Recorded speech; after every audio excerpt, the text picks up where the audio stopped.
Pai, graças te damos pela vida do teu filho. Um dia ele disse: eis-me aqui, Senhor. Então, use de uma maneira sobrenatural.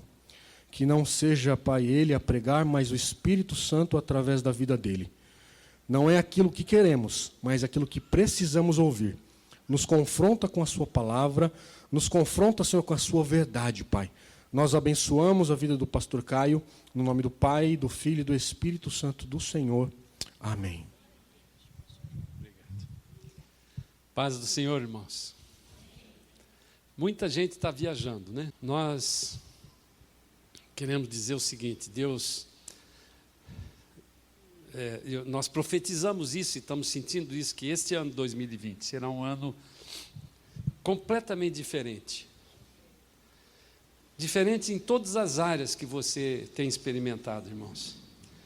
E hoje, mais uma vez, fiquei aqui louvando e adorando a Deus, glorificando a Deus, porque sem saber o que eu ia pregar, cantaram hinos e louvores e de adoração que vão concordar com a palavra que Deus me deu. Até mesmo a passagem central da minha pregação, hoje o pastor Edu falou aqui no dízimo.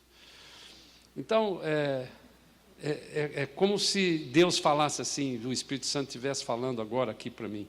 Estou confirmando o que eu dei para você, porque na verdade Ele não deu para mim, mas deu para mim em primeiro lugar, e deu para cada um de nós. Então eu quero, antes de começar, fazer mais uma oração, porque essa palavra de hoje é uma palavra que me trouxe muito temor do Senhor. É uma palavra de exortação, mas é uma palavra de muita atenção. Eu quero então orar aqui mais uma vez, dentro dessa direção, e repreender aqui todo em nome de Jesus, todo impedimento de Satanás, dos seus demônios. Eu quero repreender na autoridade do nome poderoso de Jesus. Esse espírito que tem roubado muitas vezes as nossas forças, nossa energia, eu te repreendo no nome de Jesus. Espírito de confusão mental que muitas vezes traz embotamento do entendimento da palavra, eu repreendo no nome de Jesus. Neste lugar não ficará nenhum demônio, nem do menor ao maior. E eu te digo isso na autoridade do nome de Jesus Cristo. Amém? Eu vou falar sobre o arrebatamento e a salvação. Não vou falar do arrebatamento, porque esse assunto de escatologia, que é estudo dos últimos tempos, muitas vezes nós já pregamos. Eu me considero um estudioso disso, porque talvez Deus tenha algum recado para dar para mim, para Raquel, para minha família, mas eu vivi, logo depois da minha conversão, 1 ano e pouco, no centro do Médio Oriente, que é o Iraque. Conheci pessoalmente a Babilônia, Nínive, todos aqueles lugares em que nasceu a nação de Israel.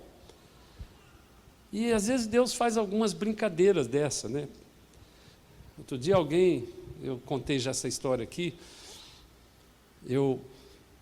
quando o Papa esteve no Rio de Janeiro, eu tinha uma reunião lá numa empresa, e saí rapidamente, peguei um táxi e fui para o aeroporto, no Santos Dumont, e o motorista do táxi entrou assim, olhou para mim, falou: o senhor parece o Papa. A cara do Papa. Aí eu estava de terno, né? Virei e falei assim: não conta para ninguém não, mas eu sou o irmão dele que mora no Brasil, por isso que eu falo bem assim. E aí o Espírito Santo falou assim: não deixa essa mentira até o final, antes de você sair desse táxi, você tem que corrigir isso. Ele é mesmo, mas é a cara dele. Aí eu brinquei com ele, falei: não, desculpe, eu não sou não, eu estou mentindo para você. Eu, na verdade, sou pastor evangélico. Paz do Senhor, eu sou da Assembleia. Você imaginou, irmão, se eu ficasse... No dia 14 de maio, o Papa meu irmão vai fazer uma reunião lá em Roma, convidando todos os líderes, ou aqueles que quiserem, para propor uma coisa lá que não ficou muito claro naquele discurso que vocês devem ter visto pelo YouTube. Dia 14 de maio é exatamente o aniversário da fundação de Israel. Nós estamos vivendo, irmãos, então eu quero falar sobre o arrebatamento e sobre a salvação, porque eu estou conversando aqui com um crente. Tem alguém aqui que não se considera um crente? Levante a mão. Crente é aquele que declarou com a boca e creu com o coração que Jesus Cristo é o Senhor da sua vida, ressuscitou ao terceiro dia e arrancou da mão de Satanás a chave do inferno e da morte que estava ainda na mão dele. Satanás não tem nem a chave da casa dele hoje. Então, se você ainda tem algum tipo de dúvida que você não fez este ato, que eu poderia até dizer que é um ato profético, de que você levantou a mão, aceitou Jesus como Senhor e Salvador, creu que Ele morreu, ressuscitou, e o seu nome está escrito definitivamente no livro da vida, se você ainda não fez isso, não tem essa certeza, levante a mão que no final eu vou orar por você. Ótimo. Então, é para vocês mesmo que eu quero, que o Espírito Santo quer falar. Eu tenho, como eu disse, quando Deus começou a falar e mostrar isso para mim, que nós estamos vivendo no fim dos tempos. A Bíblia está coalhada de mensagens sobre o fim dos tempos. E os sinais dos fins dos tempos, eles não começaram agora.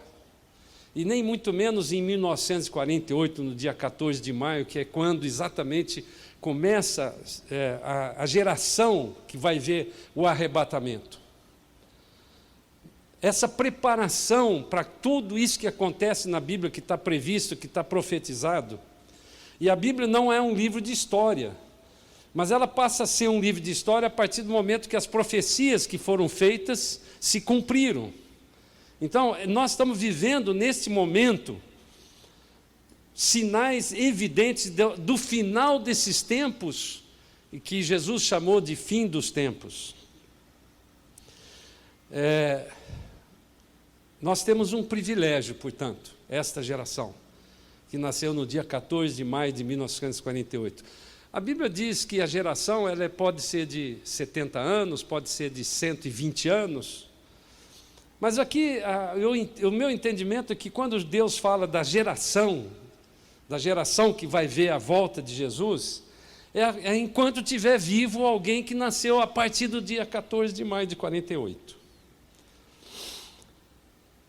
Eu quero então, eu vou agora falar vários sinais de coisas que foram previstas e que aconteceram nesta geração, a partir dessa geração ou da preparação dela. E eu não vou me ater em nenhum desses trechos, porque é muito extenso esse assunto e eu quero ficar focado naquilo que Deus me falou sobre o arrebatamento e sobre a salvação. São duas coisas diferentes na vida do crente.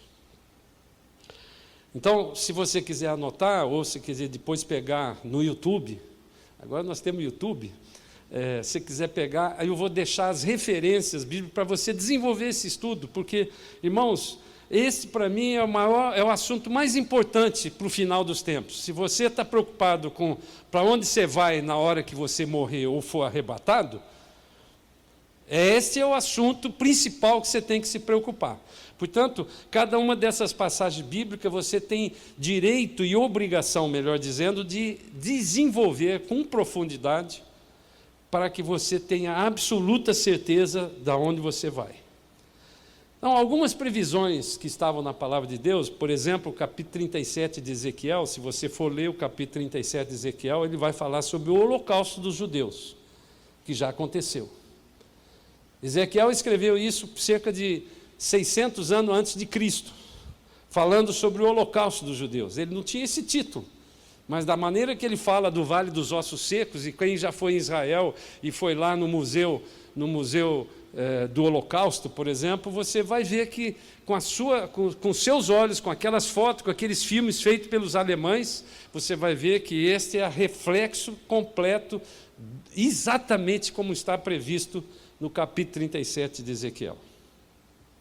A fundação do país de Israel, capítulo 66, versículo 8 em diante de Isaías, o livro de Isaías, escrito cerca de 700 anos antes de Cristo, ele disse assim, olha que coisa impressionante.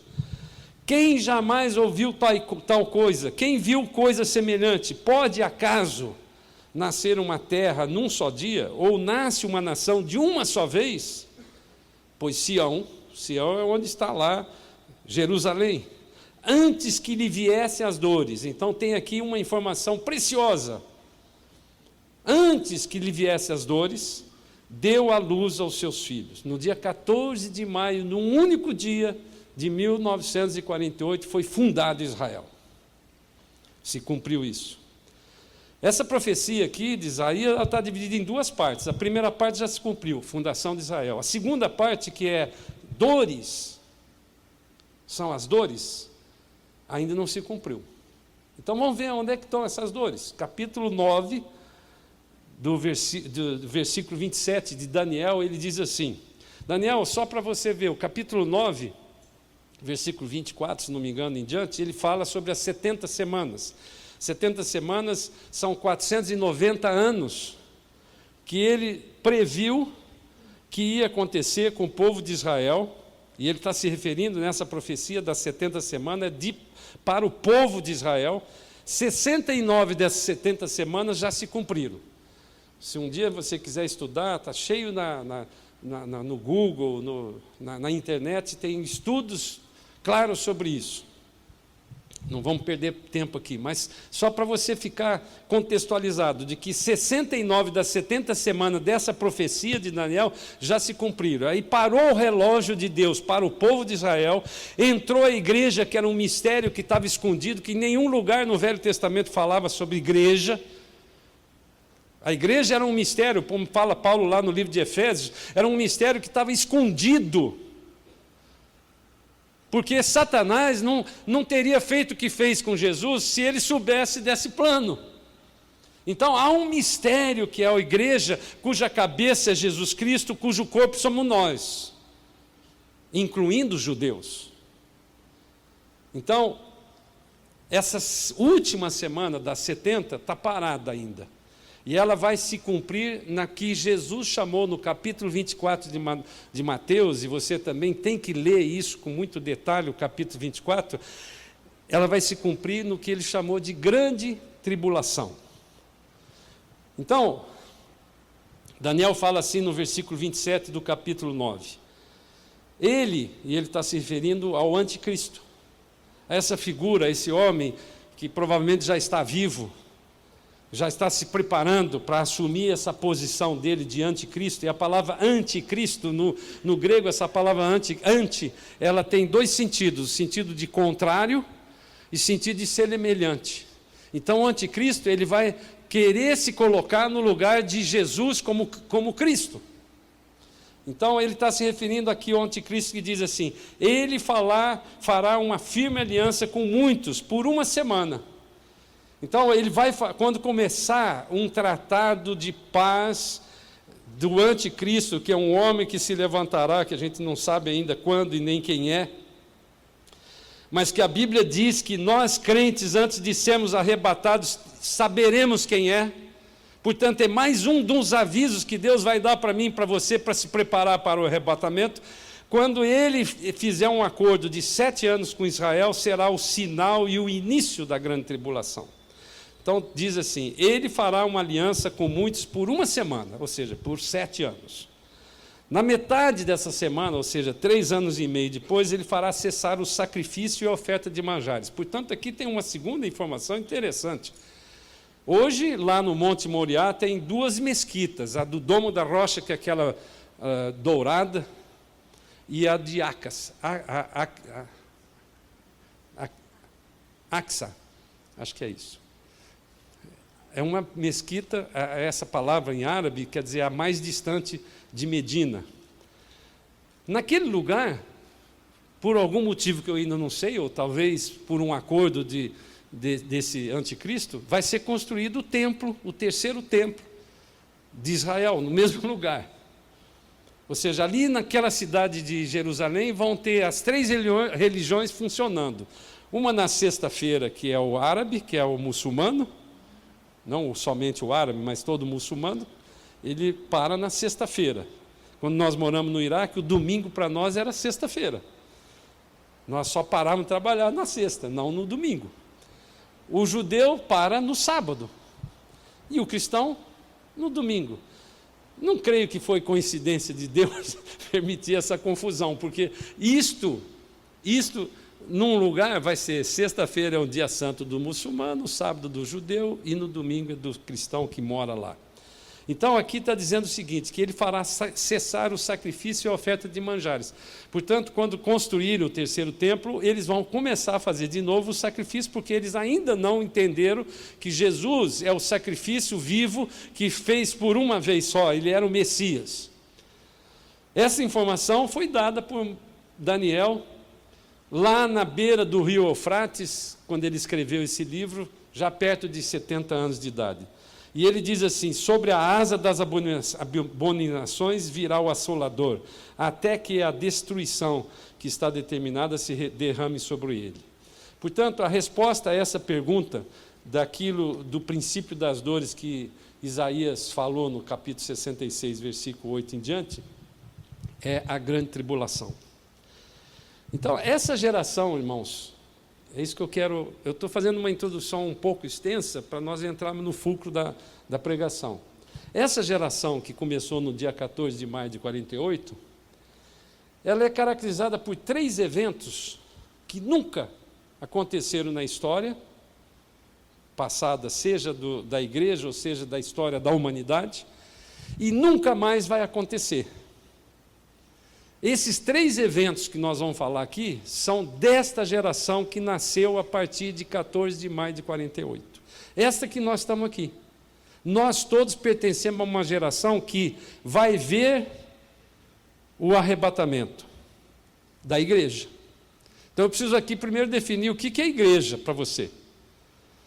No início da igreja, da fundação da igreja com Jesus, 99,9% da igreja era composta de judeus convertidos.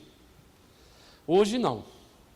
Mas ainda a igreja é composta de judeus e gentios, como nós. Todos nós que não somos judeus, junto com os judeus convertidos, que reconheceram Jesus como Senhor e Salvador, como o Messias que ele estava esperando, esses são compostos da igreja cuja cabeça é Jesus. Então, o arrebatamento da igreja é o primeiro evento desta geração que nunca houve e nunca mais haverá. O segundo evento, que também nunca houve e nunca mais haverá, chama-se, o que a Bíblia chama, no Velho e no Novo Testamento, principalmente Jesus profetizando isso, fala-se da grande tribulação, que é um período de 7 anos, como nós lemos agora em 9:27 de Daniel. E o terceiro é a apostasia. Apostasia é descasamento na palavra grega. A mesma palavra apostasia no grego é que significa apostasia. A palavra grega, apostasia, significa descasamento. É uma coisa, é um espírito de engano que vai entrar com tanto poder nesta geração que nós vivemos, que vai fazer com que um crente que é nascido de novo, que experimentou a salvação, que experimentou o Espírito Santo, recuse a sua salvação. Aí alguém pode dizer assim, mas é possível isso? É possível. O espírito maligno muitas vezes cega as pessoas, e existe já hoje no mundo, e eu nem ouso classificar nenhum líder evangélico, por exemplo, apóstata. Eu não ouso fazer isso, porque a Bíblia não permite que nós, como crentes, vamos dizer quem vai subir ou quem vai descer. Eu não posso, nem como pastor, julgar se qualquer um de vocês, ou incluindo eu, seja um apóstata, ou seja, aquele que aceitou Jesus como Senhor e Salvador e agora não quer mais. Apostasia é uma coisa que vai acontecer dentro do quê? Da igreja. Eu não estou falando daquele que não é crente. Esse não é um apóstata, porque ele não experimentou o Espírito. Então, esse espírito chamado apostasia está previsto ali no capítulo 6 de Hebreus, no versículo 4, onde ele diz assim, capítulo 6, versículo 4, ele diz assim: é impossível, pois, que aqueles que uma vez foram iluminados, quer dizer, fala de luz, e provaram o dom celestial. Qual que é o dom celestial? O dom é um favor imerecido. O que é que Deus deu para mim e para você de graça? A salvação. Então, que provaram o dom celestial e se tornaram participantes do Espírito Santo de Deus, porque a Bíblia diz isso claramente, que a hora que você faz este ato, o Espírito Santo de Deus passa a nascer dentro, passa a morar dentro de você, como ele falou para Nicodemos. Então, participantes do Espírito Santo, o versículo 5 continua: e provaram a boa palavra de Deus e os poderes do mundo vindouro, e caíram. Sim, é impossível outra vez renová-los para arrependimento, visto que, de novo, estão crucificando para si mesmo o Filho de Deus, expondo-o à ignomínia. Esse versículo, durante muitos anos, irmãos, eu fiquei encucado com ele. Vocês já viram uma expressão que é muito comum nas igrejas pentecostais? Aquele irmão está desviado. Já viu isso? O desviado é aquele que saiu um pouco com um atalho, fez um pecado, e aí quando ele volta e confessa para o pastor bota ele no banco. Essa expressão do banco também é mais de igreja pentecostal. Fica no banco aí, de castigo, até que Deus te perdoe. Essa expressão não é isso que ele está falando, porque todos nós pecamos. Você pode pecar mais ou menos dependente do nível que o Espírito Santo de Deus passa a te convencer, porque quem nos convence, não adianta eu ficar aqui falando 12 horas, 12 dias, 144 dias, não adianta eu ficar aqui falando se o Espírito Santo não convencer você, porque é Ele que nos convence da justiça, do juízo e do pecado. Então aqui ele não está falando disso, ele está falando que aquele que já experimentou e ele conscientemente abandona essa salvação. Isso chama-se apostasia.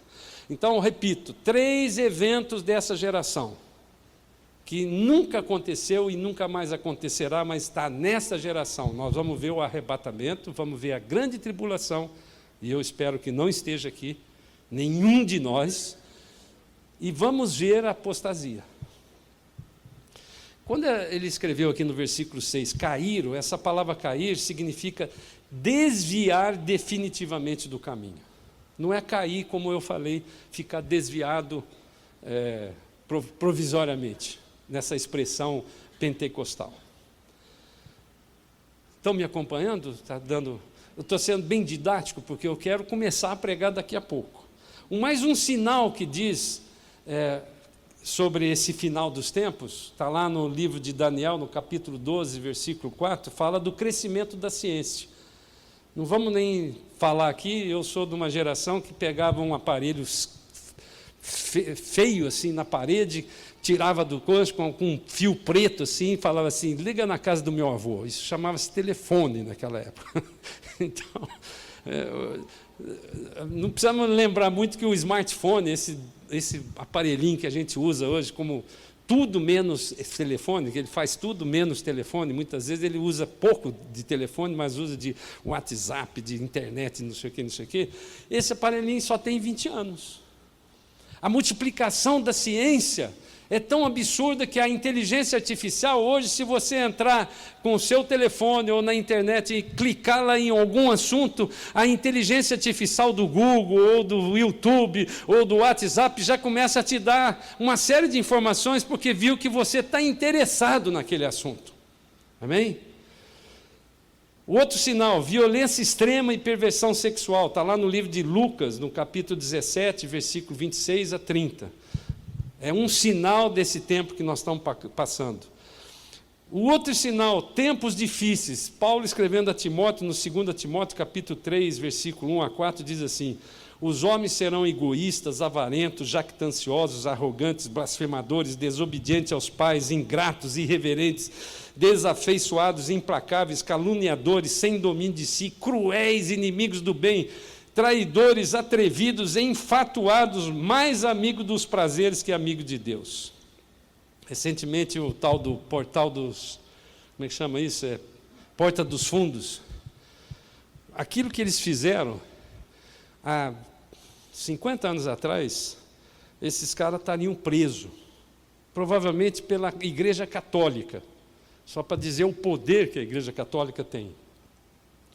Irmãos, eles fazem parte dessa relação que Paulo previu aqui. É tão absurdo isso que eles estão tentando processar alguém que chamou de homofóbico, aquele que está criticando o que eles fizeram. É uma distorção da verdade. Essa expressão fake news, que todo mundo fala aqui que é fake news. Fake news é mentira. Surgiu quando? Surgiu quando a imprensa, que teoricamente tinha que ter profissionais que contassem a verdade, ela fica mentindo sobre vários assuntos. Então, aquilo vai assim, numa velocidade. Então, criaram essa expressão. Ninguém mais sabe qual é a verdade e onde está a verdade. Mais um sinal que está lá no capítulo 24, que Jesus falou, no versículo 3 a 14, guerras, rumores de guerra. Só nos últimos 100 anos, irmãos, o mundo experimentou mais de 200 guerras, incluindo as 2 guerras mundiais que mataram mais de 100 milhões de pessoas. Fomes, terremotos em vários lugares, ódio contra o cristianismo, surgimento... você vai falar, onde está escrito? Está lá no capítulo 24 de Mateus, leia lá, entre 13 e 14, você vai ver que há um ódio contra o cristianismo. Surgimento de muitos falsos profetas, crescimento da iniquidade, esfriamento do amor, pregação do evangelho em todo o mundo. Esse é um dos sinais. Como é que você prega o evangelho em todo mundo? A internet hoje, qualquer notícia hoje é instantânea. O sujeito derrubou um avião lá no Irã, pum, 1 hora depois todo mundo já sabia disso. E finalmente, de todas essas coisas que eu falei, já estão acontecendo ou já aconteceram. Mas tem uma que faz parte dos sinais do final desse tempo que nós estamos vivendo. E isso é tão atual que Deus me moveu a falar sobre isso hoje, que é a guerra que está prevista no capítulo 38 e 39 de Ezequiel. É uma guerra que Israel enfrentará contra a Rússia, o Irã, a Turquia e alguns países árabes, principalmente do norte da África, e um país da Europa, e esse ambiente está sendo preparado. O que aconteceu com os Estados Unidos matando aquele homem no Iraque é preparação desse trabalho, dessa guerra que está se movimentando. Então, agora, para a gente terminar essa introdução, eu vou relembrar você que a igreja é aquele que recebeu a Jesus como Senhor e Salvador, seja judeu ou seja não judeu. Portanto, eu não estou fazendo aqui uma separação para a grande tribulação, de que Deus vai trabalhar com o povo judeu, como muitos teólogos lá no passado. Agora acho que já está diminuindo essa quantidade de gente que pensa assim. A grande tribulação não tem o propósito de tratar com o povo judeu somente, tem o propósito de tratar com aqueles que não são crentes, incluindo os judeus que ainda não são crentes. Então eu quero ler 2 trechos para definir sobre o arrebatamento, aliás, 3 trechos, do livro de 1 Tessalonicenses, capítulo 4, o versículo 13 a 18, diz assim, Paulo escrevendo com relação ao arrebatamento, diz assim, não queremos, porém, irmãos, que sejamos ignorantes com respeito aos que dormem. Ele estava falando daqueles que já morreram. Para não vos entristecerdes como os demais que não têm esperança. Pois se cremos que Jesus morreu e ressuscitou, assim também Deus, mediante Jesus, trará em sua companhia os que dormem. Ora, ainda vos declaramos por palavra do Senhor isto, nós, os vivos, ele está se considerando como se ele estivesse vivo, os que ficarmos até a vinda do Senhor, de modo algum precederemos os que dormem. Porquanto o Senhor mesmo, dada a sua palavra de ordem, ouvida a voz do arcanjo, ressoada a trombeta de Deus, então há uma preparação que não é assim instantâneo, mas na região celestial vai ter uma sequência. Tem uma palavra de ordem dada por Deus, ouvida a voz de um arcanjo que foi especialmente preparado para isso, e ressoada a última trombeta, ou essa trombeta de Deus, o Senhor vai descer dos céus e os mortos em Cristo ressuscitarão primeiro.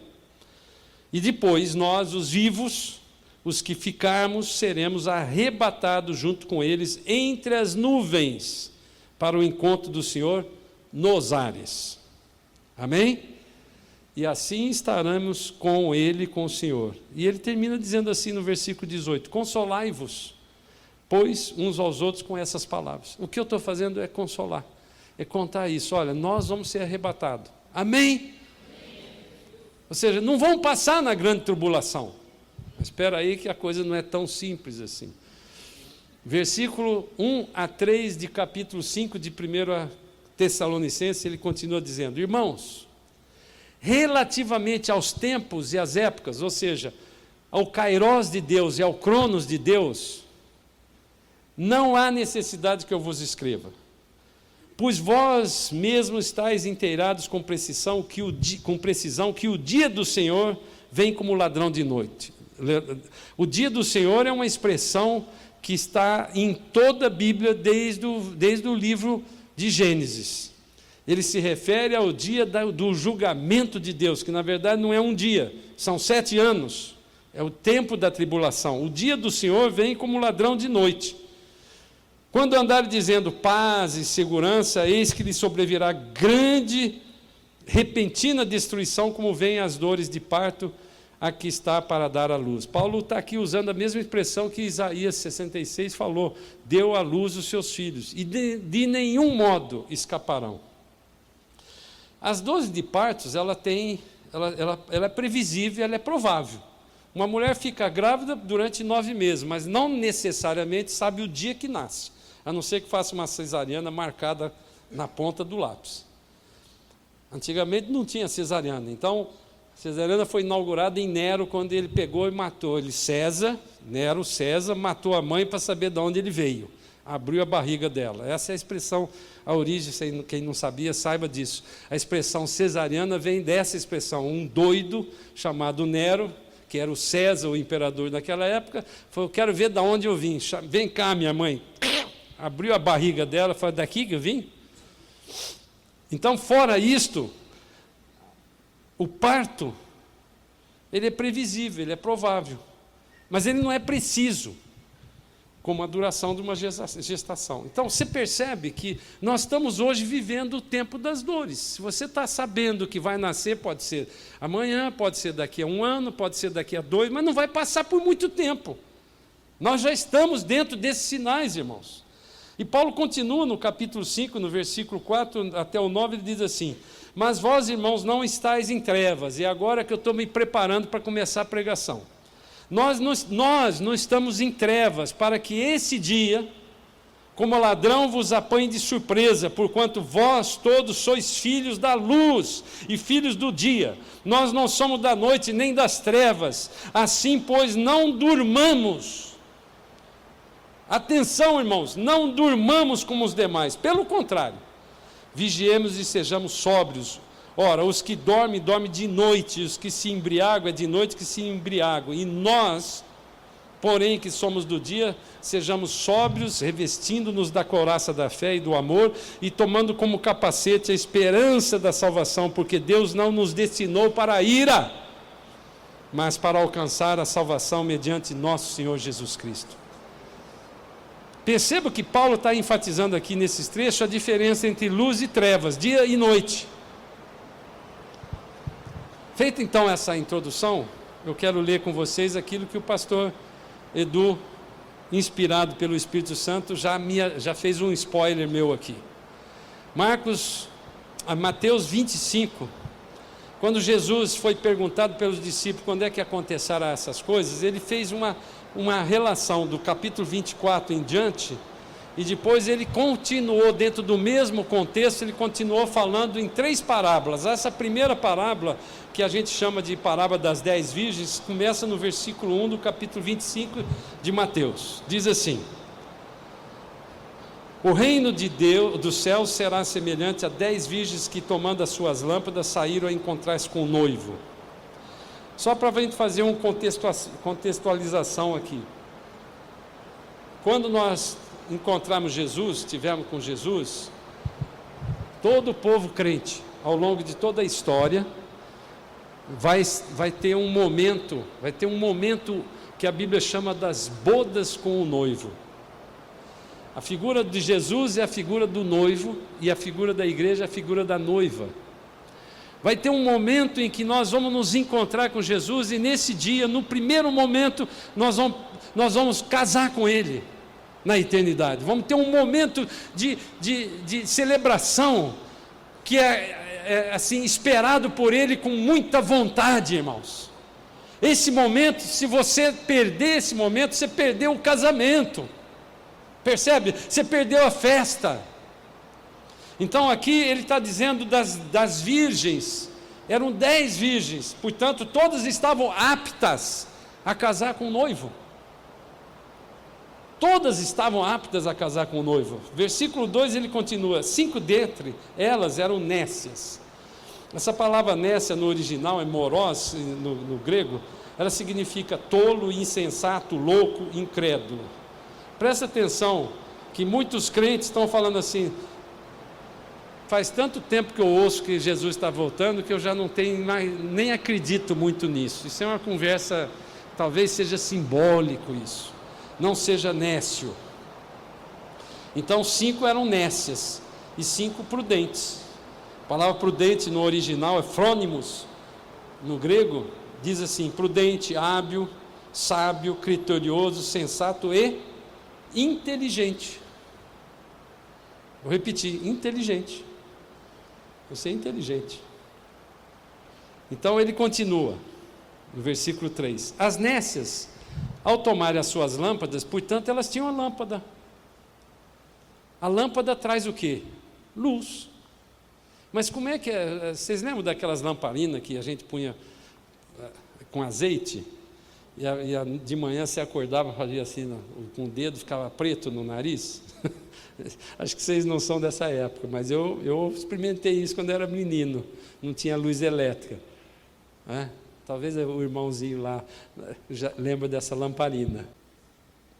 Então, no entanto, as prudentes, além das lâmpadas, levaram azeite nas vasilhas. Então as nécias tinham a lâmpada, eram aptas ao casamento, mas esqueceram o azeite. E sem azeite não tem luz. 5, versículo 5: tardando o noivo, como nós estamos, está demorando muito isso aí, não está? Foram todas tomadas de sono e adormeceram. Mas à meia-noite ouviu-se um grito: eis o noivo, saía ao seu encontro. Então se levantaram todas aquelas virgens e prepararam as suas lâmpadas.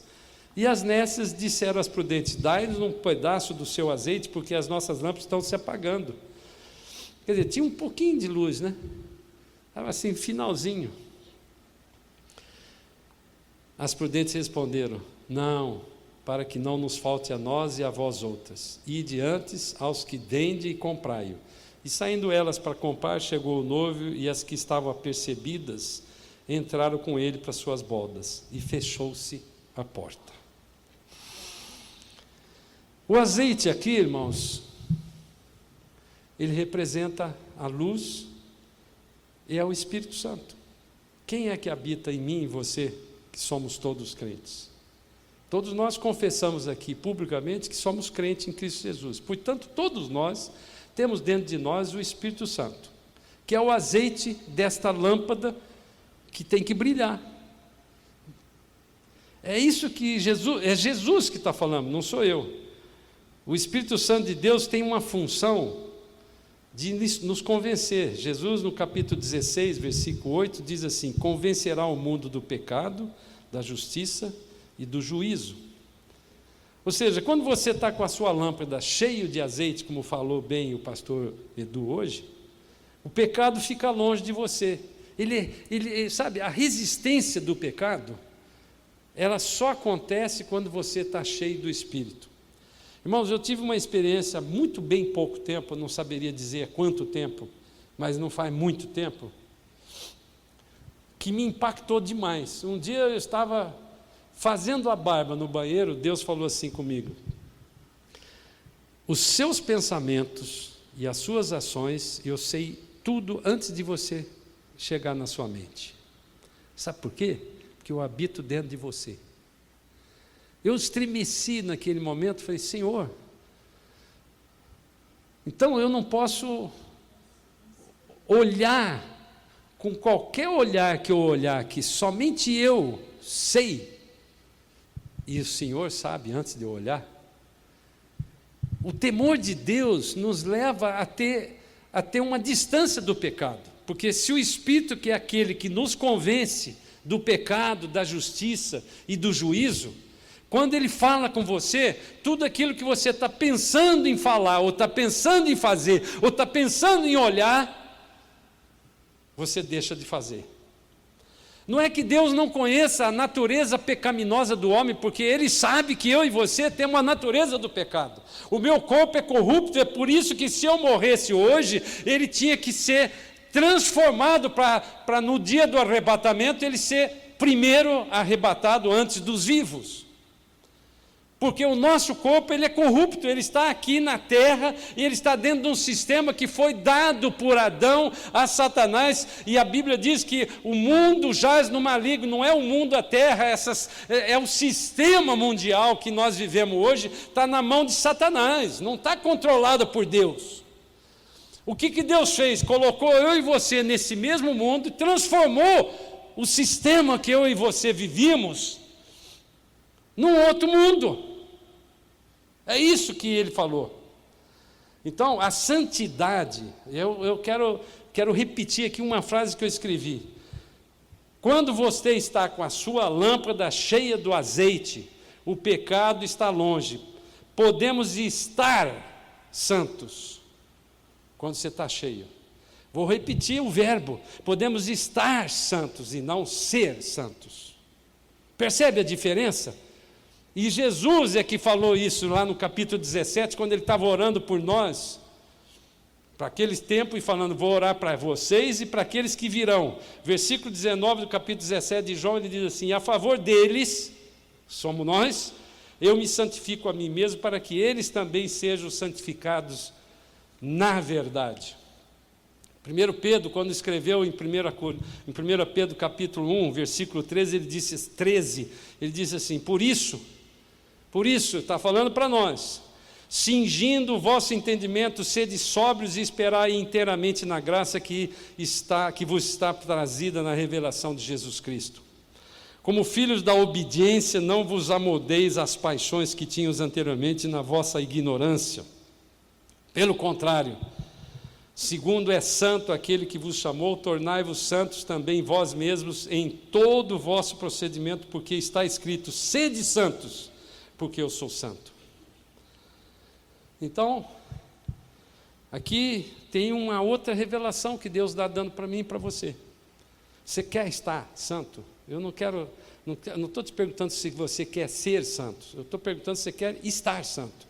Porque a condição que nós lemos aqui nas 10 virgens, para poder ser arrebatado, é estar santo. Todas as 10 virgens eram aptas para casar, todas as 10 virgens tinham a lâmpada na mão, tinham um restinho de azeite ainda dando uma luzinha, mas sabiam que não ia dar tempo, porque não estava cheia, não ia dar tempo de permanecer aquela luz até que o noivo chegasse. Então, irmãos, naquele momento elas não estavam santas, elas estavam sem a santidade e não foram arrebatadas. Sabe, eu pesquisei na internet, não achei nenhuma pregação que falasse tão claramente como essa que eu estou falando, porque eu peguei do Espírito Santo da palavra de Deus.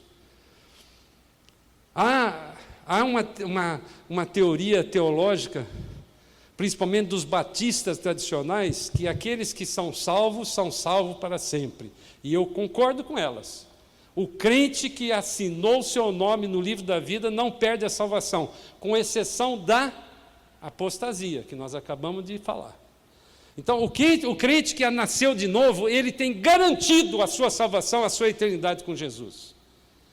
Mas eu não estou falando agora da salvação, eu estou falando do arrebatamento, que é uma condição diferente da salvação. Então, se eu e você, no momento do arrebatamento, que chegar o noivo, chegou o noivo, tocou a trombeta, se a minha lâmpada não estiver cheia de azeite com luz, eu estiver na treva, num pequeno momento de desvio, pentecostal, vamos chamar assim, daquela expressão pentecostal, se eu estiver naquele momento praticando um pecado, um adultério, não vou subir. É o que a palavra de Deus está dizendo. Deus não nos prometeu o arrebatamento de todos sob qualquer condição. Ele nos prometeu a salvação pela sua graça. Amém, irmãos? Para experimentarmos essa hora, 1 Tessalonicenses capítulo 5, versículo 4, ele diz assim: mas vós, irmãos, não estáis em trevas, para que esse dia, como ladrão, vos apanhe de surpresa. Essa é a palavra que Deus quer falar para mim e para você hoje. Nós estamos vendo o final dos tempos, está chegando a hora do arrebatamento. Se nós não vigiarmos, vai acontecer e você ficou. Já pensou que coisa terrível isso? Você já pensou se você chegar num domingo posterior ao arrebatamento, ligar a internet e falar: será que a Igreja Batista Manaim tem um culto hoje?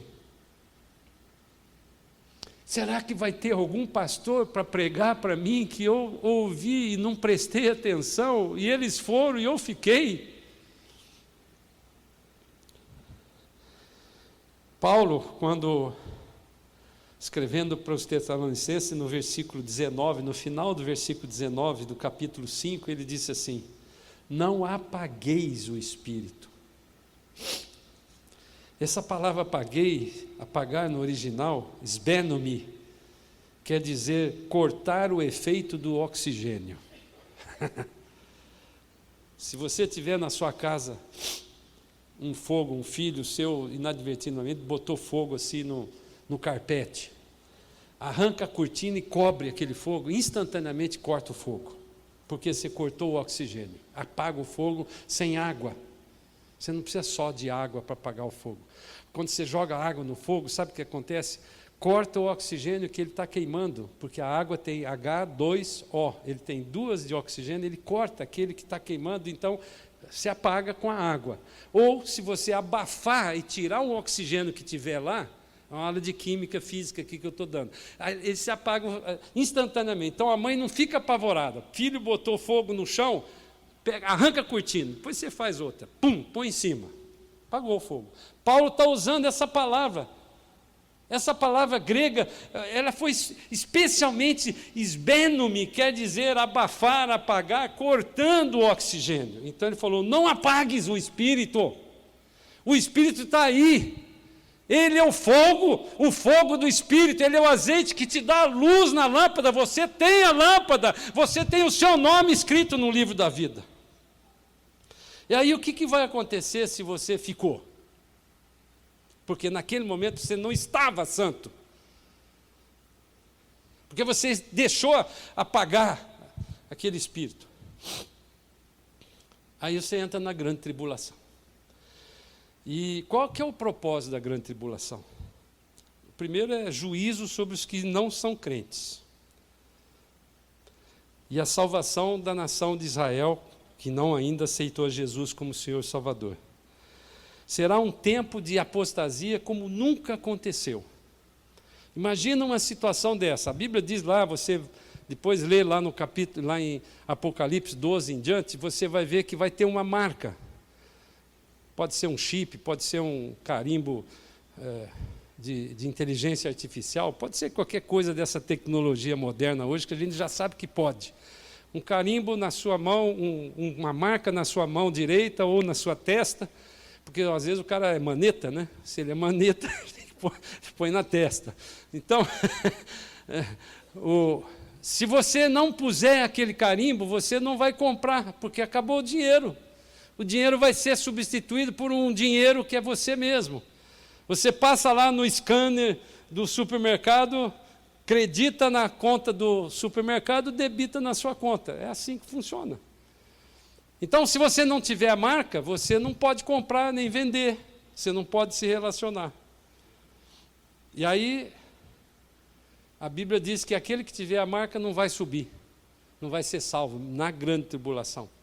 Então, o crente que não estava santo e não foi arrebatado, está na grande tribulação, ele tem que tomar uma decisão. Ou ele vai ser um apóstata, negar definitivamente a sua salvação para não morrer, ou para não ver um filho morrer na frente dele, ou morrer. Apocalipse 3:10, quando Jesus falando para as igrejas, a penúltima igreja, que é a igreja de Filadélfia, é interessante que ele fala para as últimas duas igrejas, uma é do capítulo 3, versículo 10 de Apocalipse, é a igreja de Filadélfia, que é uma igreja que tem uma característica de fraca no aspecto de ela não tem poder, ela não se fortaleceu no poder do dinheiro, do poder da política, ele se fortaleceu em guardar a palavra. Ele diz assim: porque guardaste a palavra da minha perseverança, também eu te guardarei da hora da provação ou da tribulação, que há de vir sobre o mundo inteiro, para experimentar os que habitam sobre a terra. Ele não falou guardar na, ele falou guardar da. E eu fui procurar no original grego qual a diferença do da e do na. Quando jogaram os 3 amigos de Daniel na fogueira, Deus guardou na. Aqui ele está falando guardou da, ou seja, ele tira antes.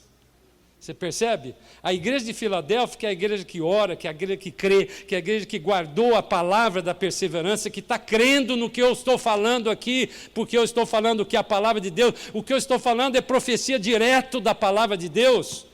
Esta igreja não vai experimentar a grande tribulação. E essa palavra habitar, já falei várias vezes, katoikel, significa habitar permanente. Então, a provação, a tribulação é para pegar aqueles que estão enraizados nesse sistema do mundo, que estão gostando. Está cheio de crente que está gostando de ser crente e fazer as coisas que fazem no mundo igual que faz aqui. Está cheio disso. Jesus, no capítulo 17 ainda, aquele famoso da oração, no versículo 14, diz assim: eu lhes tenho dado a tua palavra. Ele está se falando com Deus aqui, falando do que ele está fazendo. E o mundo os odiou. Quer dizer, esse sistema que nós vivemos nos odeia, irmãos. Porque eles não são do mundo. Como também eu não sou. Portanto, se eu não sou do mundo, e Jesus não é do mundo, e eu não sou do mundo, eu vou ser odiado. Não queira fazer um acordo com o mundo, as coisas do mundo, ou trazer para dentro do mundo, ou propor para o pastor fazer algumas coisas aqui. Eu me lembro que um dia eu falei para um irmão lá na outra igreja: irmão, vamos fazer só o seguinte, pode ter luz negra? Estou falando para os jovens, pode ter luz negra.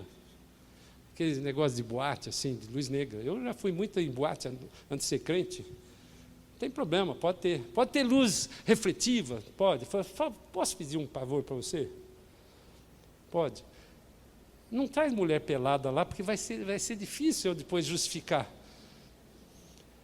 Você percebe que muitas vezes você vai fazer... Eu não estou criticando a luz negra, nem a forma, nada disso. Eu estou só querendo dizer o seguinte: muitas vezes nós queremos fazer uma concessão, quando, na verdade, eu não consigo competir com o mundo, porque quem convence do pecado não sou eu, não é o meu jeito, é o Espírito Santo de Deus. Eu posso passar o dia inteiro falando com vocês aqui, se vocês não forem tocados pelo Espírito, não ouvirem a voz do Espírito, nada vai acontecer. Então, quando nós nos convertemos, irmãos, nós vamos experimentar um novo sistema de modo de vida, que não pertence a esse sistema do mundo, não faz parte, você não é caitoquel, você não é daqui. Eu usei uma expressão uma vez errada, que foi mal interpretada, nós somos extraterrestres. Não é que nós viemos de um lugar para cá, não, nós somos dentro da terra, fora da terra, nós não somos desse mundo. Esse mundo, as coisas, se você não está se enojando das coisas que você está vendo na televisão, na internet, nos portas dos fundos, se você está convivendo isso e achando engraçadinho, vigia, irmãos, Porque isso daí é que é sutil a entrada disso na nossa vida, na vossa vida espiritual. Você começa a achar tudo normal. Além do reinado do anticristo, que nós já vimos que vai ter na grande tribulação, vai acontecer rapidamente, eu vou terminar aqui. O mundo não vai ter paz, Apocalipse 6,4. A crise mundial econômica como nunca houve, Apocalipse 6,6. A quarta parte dos habitantes da terra morrerão pelas guerras e pela fome, Apocalipse 6,8. Sabe quanto dá isso? 2 bilhões de pessoas. A Segunda Guerra Mundial, somado com a primeira, morreram 150 milhões de pessoas. Foi muita gente? Foi. Dos quais 6 milhões só de judeus.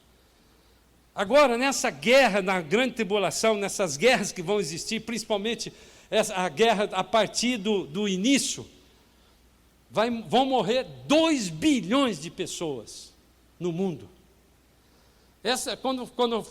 Quando viram o Trump fazer o que ele fez, assim, vai começar a terceira chamada, a terceira guerra mundial, vai matar 2 bilhões de pessoas. Está escrito na Bíblia.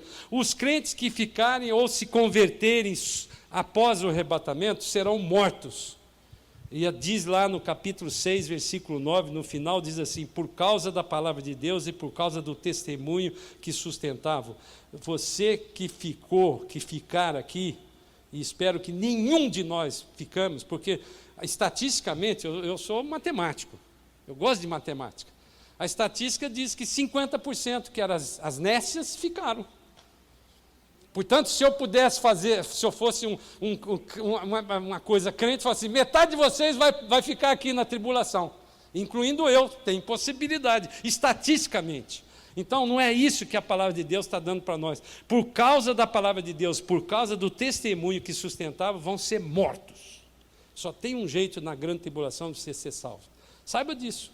Já morre logo. Já morre logo, para você não perder não perder a eternidade com Jesus. Percebe isso, irmão? Agora, nós estamos vivendo hoje que não precisa passar de nada disso. Olha a bênção que Deus está dando para mim e para você. Ele está me avisando muito antes. O arrebatamento não vai ser amanhã. Eu lembro de uma expressão de uma pessoa muito querida, que um dia falou assim para mim: no dia do arrebatamento, eu vou pegar o meu cigarro e vou jogar assim, e eu vou ser arrebatado. Aí lá em casa tinha uma brincadeira, quando nós nos convertemos, que a Raquel era a que parecia mais santa dos crentes que se converteram em casa. Então a gente falava assim: eu vou agarrar na canela dela. Aí ela brincou comigo e falou assim: eu vou passar óleo na canela, vai, escorrega, você fica. Nós estamos brincando com uma coisa que é muito séria, que é a vida eterna que você vai passar com Jesus. Percebe isso? Então, outras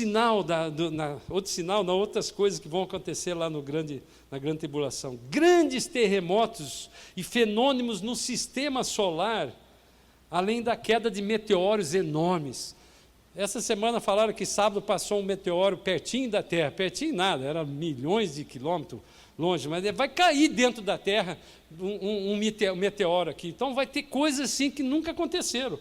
Outra coisa, 1/3 da Terra será incendiado.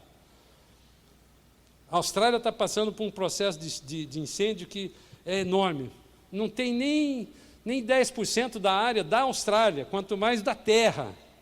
1/3 dos mares e dos rios serão contaminados com consequências terríveis para o meio ambiente. Apocalipse 8, versículo 8 a 10. Mudança climática em toda a terra de forma radical. Apocalipse 8, 12. Enfermidade. Vai ter uma enfermidade especial, dolorida, por 5 meses, durante 5 meses, aos homens que não têm selo do Espírito Santo. Olha que interessante. Jesus falando lá em Apocalipse, capítulo 9, versículo 4, ele diz assim, que vai ter uma enfermidade no mundo todo, que quem não tem o selo é a garantia da salvação. O selo do Espírito Santo. Quem não tiver o selo do Espírito Santo, não vai ter essa. Quem tiver, não vai ter essa enfermidade. Quando Paulo fala sobre a salvação, ele tem uma passagem no livro de Efésios 1 a 13, diz assim: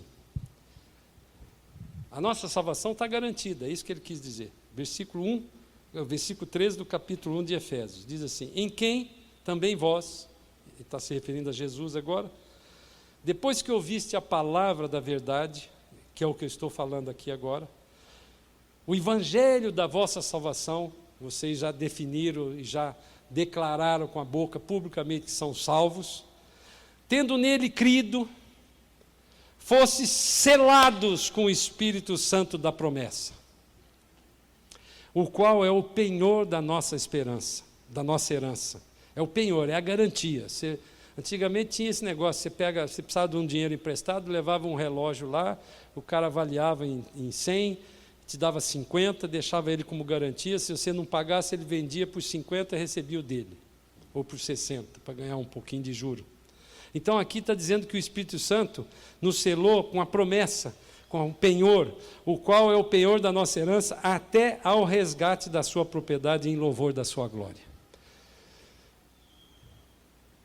Vou repetir então resumidamente. O arrebatamento é para aqueles que estão naquele momento do arrebatamento santos. Estão com a vasilha cheia. Todos nós que estamos aqui, declaramos com a nossa boca e cremos com o coração e declaramos publicamente aqui que somos salvos. Temos o Espírito Santo de Deus habitando em nós, que é o azeite dessa lâmpada. Todos nós estamos aptos a ter o noivado, a ter o casamento com Cristo no dia do arrebatamento, no dia em seguida do arrebatamento. Mas somente no momento que nós tivemos o arrebatamento, tivemos cheios do Espírito, ou seja, sem nenhum pecado naquele momento, em ação, você vai ser arrebatado. E não precisa ficar tão preocupado assim, puxa, mas então agora nem pensamento ruim eu posso ter. Não, não é assim, irmãos. Sabe, eu acho que, eu agora não está escrito isso na Bíblia, mas conhecendo o meu Deus como eu conheço, eu acho que os últimos momentos do arrebatamento, que só Ele sabe, eu não sei, nem você, Ele vai derramar um espírito de quebrantamento, de arrependimento tão forte, porque Ele morreu por mim e por você. Não é um dinheiro muito bom que foi colocado num dinheiro ruim que sou eu. Então, nesse momento, eu creio que Ele vai fazer com que o Espírito Santo traga um convencimento do pecado, que o cara está ali naquele negócio, ele sai na hora ali, entendeu? Porque a maior quantidade possível vai acontecer. Quando Jesus perguntaram, vai ser como no tempo de Noé. E Noé entrou na arca, se você for ler lá no capítulo, lá no livro de Gênesis, Noé entrou dentro da arca, e não foi assim... Ele ficou esperando, e todo mundo viu que ele entrou lá, aqueles animais entraram, Deus deu uma mansidão para os animais selváticos que entraram, nenhum brigou com ninguém, ficou lá, tudo o Espírito Santo foi controlando toda essa situação, e ele estava lá, aí Deus mesmo fechou a porta. A Bíblia diz que quem fechou a porta por fora foi Deus, ninguém conseguiu abrir aquela porta. E o povo está vendo lá, fala assim, o que são esses doidos que estão dentro desse barco aí? É um barco enorme que não cabe nesse rio. Nós moramos lá no rio, o rio Eufrates, não cabia aquele navio de 138 metros de comprimento, não cabia. O que eles estão fazendo aí dentro? Você percebe, irmãos, vai acontecer, nós estamos vivendo esse momento e vai acontecer uma preparação, e isso que eu estou falando faz parte disso. Quantos pregadores têm pregado sobre o arrebatamento e sobre a iminência da volta de Jesus? Então, eu quero terminar orando com vocês. Eu não vou pedir para ninguém vir aqui, mas eu vou pedir para que você, cadê o Marcelo?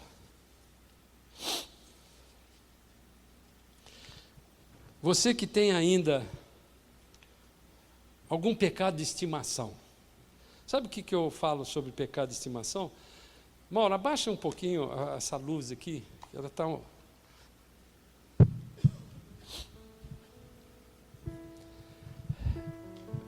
pecado de estimação é aquela assim, eu tenho um pecadinho aqui, mas isso aí acho que Deus não faz muita questão disso, né?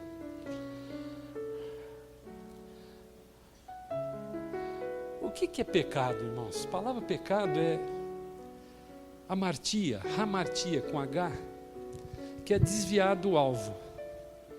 Deus tem um manual aqui de operação que Ele deu para você. Você pode ligar esse aparelho sem olhar o manual e queimar o aparelho.